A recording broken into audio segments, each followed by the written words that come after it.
شروع اللہ کے نام سے جو بڑا مہربان اور نہایت رحم فرمانے والا ہے۔ الصلاۃ والسلام علیکہ یا رسول اللہ وعلی آلک واصحابک یا حبیب اللہ۔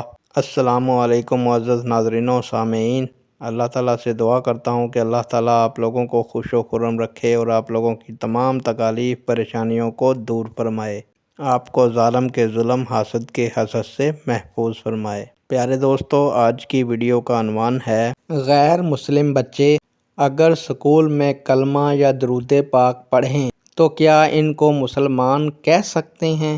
امید کروں گا کہ یہ معلومات آپ کے علم میں اضافہ فرمائے گی اور آپ اس ویڈیو کو شیئر کریں گے، چینل کو سبسکرائب کریں گے تاکہ دوسرے لوگ بھی اس معلومات سے مستفید ہو سکیں۔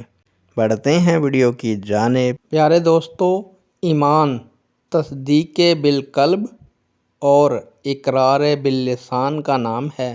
جو کوئی سچے دل اور زبان سے ایمان کا اقرار کرتا ہے وہ مسلمان ہو جاتا ہے۔ اگر یہ بچے اتنے سمجھدار ہیں کہ وہ یہ تمیز کر سکتے ہیں کہ ایمان کیا ہے، دین کیا ہے، اس طرح جنت اور دوزخ کے بارے میں جانتے ہیں تو یہ بچے مسلمان شمار ہوں گے جب تک کہ انکار نہ کریں۔ جیسا کہ دوستو آپ کو معلوم ہے کہ غیر مسلموں کے ساتھ کھانا کھانے میں کوئی حرج نہیں ہوتا، بس صرف کھانے کا حلال ہونا ضروری ہوتا ہے۔ اگر انہیں مسلمان بچوں سے الگ نہ رکھیں اور انہیں دین سیکھنے کے موقع سے محروم نہ کریں، اگر وہ اسلام کے پیغام سے متاثر ہو کر اسلام قبول کر لیتے ہیں تو وہ مسلمان کہلائیں گے اور آپ کو بہت عظیم اور اجر و ثواب ملے گا۔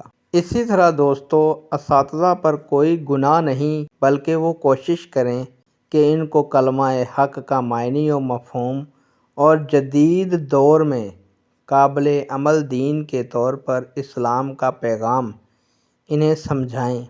وہ قبول کریں تو بہتر، اور اگر قبول نہ کریں تو اس میں آپ پر کوئی گناہ نہیں ہے۔ نیک دعاؤں کے ساتھ آپ سے اجازت چاہوں گا۔ اللہ تعالیٰ آپ کا اور میرا حامی و ناصر ہو۔ اللہ حافظ۔